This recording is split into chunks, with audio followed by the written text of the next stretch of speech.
Wonder Woman Marries a Monster. This is one of those Silver Age covers that makes the rounds, and the contents exceed one's expectations for how wild what's inside can get. This is from the Robert Kanigher era of Wonder Woman, which is a fascinating period. And if you've been in Wonder Woman circles for a while, you may have heard some things about this era. How potentially it's not her strongest, how it pushes outdated stereotypes. And if one does feel that way, then Wonder Woman 155 certainly is in the running for all of those things. Although if you read it, some of it appears to be tongue-in-cheek, some of it is exaggerated for humor, the rest is not. You'll see. Get hype. Men and women behaving badly. Comics like this are most likely why his name was used as the name of the bar where the stereotypical sexist dudes were hanging out in Tom King's Wonder Woman #1, which has its own share of flaws. You can find pros and cons in comics of any era. All this preamble is to say is that this issue leans so hard in the stereotypical direction that it's hilarious. I love this issue. Everyone is illogical or unhinged. I laughed out loud more than once. So let us gather around the screen and marvel at Wonder Woman 155. You'll see, even for the time period, it's going hard. Our story in question is called I Marry the Monster. We already mentioned the author, and the art is by Ross Andrew. Inks, Mike Esposito. We open on a teaser page that the way it's phrased and positioned makes it seem like Charles Milton wrote this. That happens a lot with comics from this era. I see you, sneaky sneaky, and lose the one girl who ever wanted to marry a monster. Never. Quick, someone get this man to Wattpad stat. This issue was released in 1965 and opens on a wedding. Several weddings. Silver Age weddings, my favorite thing. Some of these are fantasy weddings, but I still enjoy them. Anyone who knows Wonder Woman, the beautiful Amazon, would bet $1 million that sooner or later she would make up her mind and marry one of her 3 ardent suitors. I'm her mother. I knew she'd marry Colonel Steve Trevor. I knew she'd marry Mano the Merman.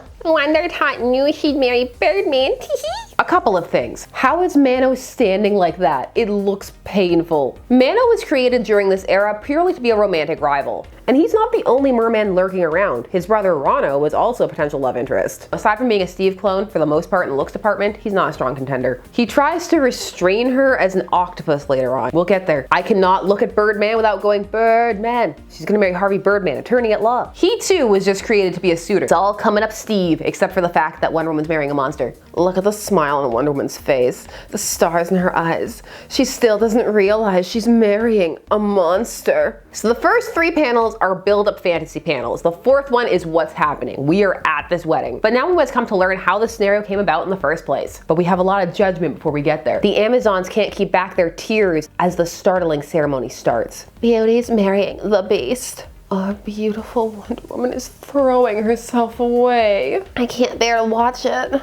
It's hard to believe that we'd never met before yesterday. One day. Trying to break Silver Age Lois' record, huh? This is of course our cue for a flashback. Wonder Woman as Diana Prince is at work when she gets a call from Steve, who recognizes her voice as Wonder Woman, which begs the question how this hasn't happened before. But it doesn't matter, it's happening right now. He rushes in eager to see his angel, which was his nickname for Wonder Woman because she must be there, he recognized her voice. So Diana has to rush and change under her desk. And he also doesn't have questions about why Wonder Woman is in Diana Prince's office. I found you beautiful. You know the penalty.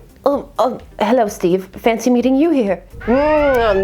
Kiss. Now, wait a minute, Steve. I didn't invite you here for fun and games, Colonel Steve Trevor. The desk and that sound effect. If they had told me the next panel that he was dead, I would have believed them. Steve takes this well. In fact, he comes to the conclusion that the fact that he's not horribly mangled means that she must love him. Your gentle touch only convinces me that you love only me, Wonder Woman. And not that birdseed eater Birdman, or that herring juggler Mano the Merman. Stop pretending you're not crazy about me. When are you gonna marry me? Better hurry, before you're an old maid. The gentle touch joke, it definitely lands, but he needs to work on his proposal. Marry me before you run out of options isn't the love inducer he thinks it is. I'm pretty sure a decent amount of this issue is meant to be amusing, but these moments are caught up with the moments that are playing everything else straight, so it all becomes jumbled. And a mess. A hot mess. My favorite kind. Wonder Woman is really annoyed at Steve, and she decides after rescuing a woman who's been kidnapped by a giant ape, King Kong reference, that she's just gonna go to Paradise Island and hang out where there are no men. But she can't get there without being harassed. Wonder Woman was flying along, minding her own business when, hi, beautiful.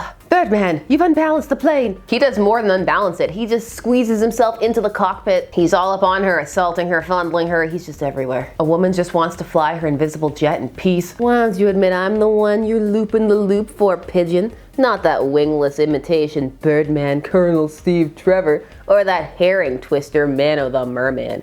You know you're gonna marry me sooner or later. His nickname for her is Pigeon. He was never serious competition with Steve Trevor. Pigeon versus Angel, it's not happening. She kicks him out, but then God tries to smite him because lightning is suddenly hurtling towards him. And she saves him because she's not a monster, but he just takes that as encouragement. Yes, readers, you may well gasp. Okay. Le gasp! It's happening before your very eyes. This is why the word unique was invented to describe the incredible Amazon. The ration boxes are in an odd mood. They feel a bit like they're mocking Wonder Woman, or at least the story. But you know who didn't get any vibe check? Birdman. Wonder Woman lassoed the lightning away from me. She loves me. Wonder Woman just ends up conducting the lightning, and so she ends up plummeting into the ocean. So it looks like she sacrificed herself for him, and he takes that as further proof. Oh, a greater act of love. She sacrificed herself for me.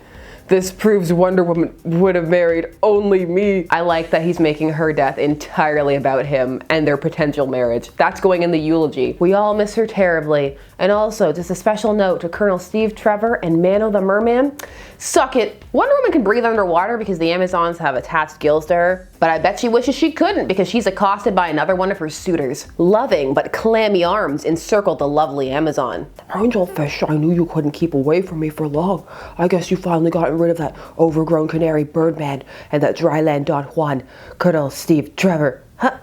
Mano. Dryland Don Juan is an amazing turn of phrase. Now Mano assumes that since she's underwater, it can only mean one thing. She wants to marry him. Because if women are in the same location as you, it means they've already said yes. This is sarcasm. Don't do anything that Mano, Birdman, or Steve, or the eventual monster does in this issue. Mano actually says she'll blubber her gratitude. He's the worst one. Just like with all of her other suitors, he nearly dies and she saves him. You might as well marry me, Wonder Woman. Stop struggling against it. You know you'll fall apart once my arms are around you again. What conceit. If your courtship routine contains the words, stop struggling, you're doing it wrong. He turns into an octopus and tries to grab her and kisses her in that form. I hope he kept the beak enveloped. Mano's seen too much hentai, and so have I. Go back where you came from and play with someone who has as many arms as you. Look at the goofy eyes they gave him. The big cartoonish googly style eyes. He's fresh off harassing Wonder Woman, but he has these giant happy cartoon eyes.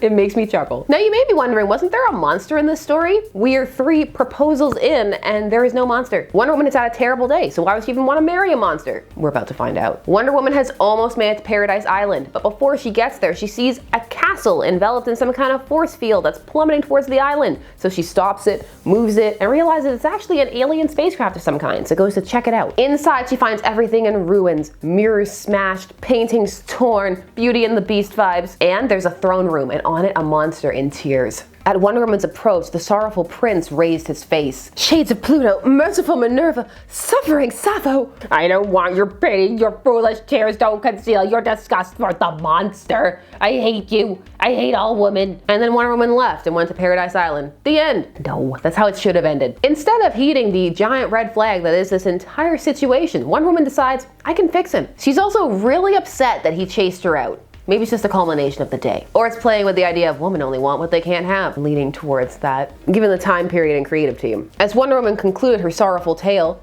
and the prince took me away. The poor dear was out of his mind with grief.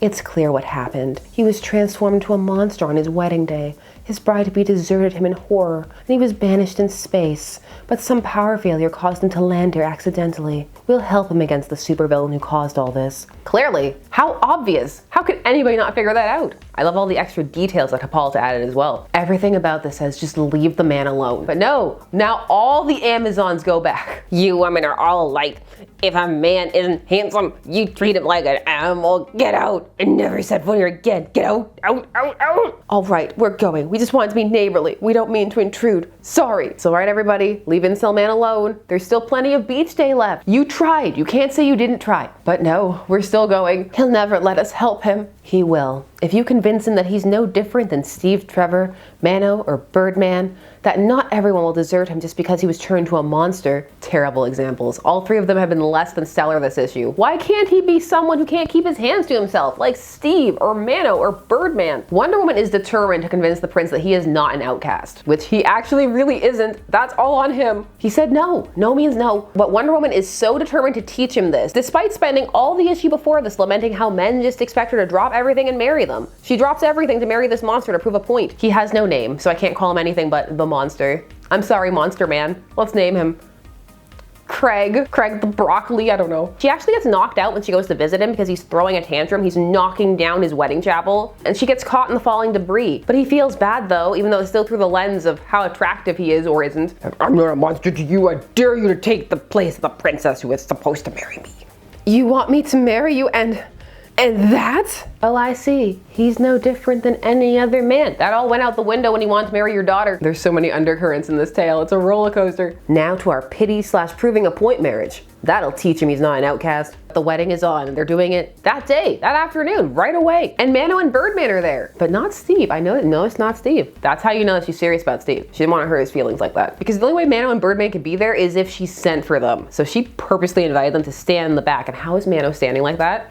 He has no tux, maybe that's just disrespect. He's not gonna dress up for this. But the real reason they're there is so that they can object suddenly amidst the scent of seaweed and the flapping of wings. I protest Wonder Woman ought to marry me instead of that lop-eared Lobo. You've got the bends, Mano. I'm the high-flying eagle she's gonna marry instead of that wolf in tails. Sit down, Birdman, this is your first issue. And then in a voice hoarse with bursting emotion, ooh, acting. I protest. I won't allow this beautiful girl to sacrifice her happiness for a monster like me. I feel like the emotion was bursting. I don't know if it's credible, but certainly was bursting. No, stop. You mustn't feel like that. It's not true. Stop him. Somebody stop him. She finds him at the edge of a cliff about to kill himself. But as she rushes over to stop him, she slips on some moss and goes careening over. And he goes to catch her. And then the Sphinx attacks.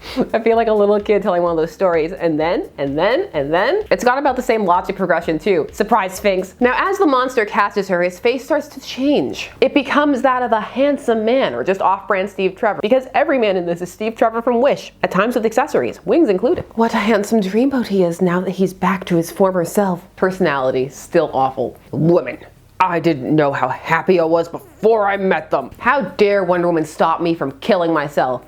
Woman, how dare she spend all this time trying to make me feel better about myself? Woman. I mean, that was just busybodiness. It would have been annoying if a man had done that too. He said he wanted to be alone. You know, like, it's nice to try, but at some point you have to listen to people. As he begins to berate her on the way down, he starts to transform back into a monster, cursed by his own bitter misogyny. What I really want to know now is, what is the sequence of events for his bride leaving him? We have the Hippolyta version that she has made up, her own fanfic, but I want to know what happened. What is this? Did she curse him? Did somebody else curse him? Was it the Sphinx? Why was there a Sphinx? I need to know more. We're missing crucial details. They say the way to a man's heart is through his stomach. I'll ask Mother for recipes that will make the monster act like the dreamboat he became for a few moments. Who knows? Maybe he'll stay that way. Whoa. He never acted like a dreamboat. He has looked like one. Allegedly. Also, leave this man alone. You're gonna drag this out for days or weeks, showing up to this castle with food.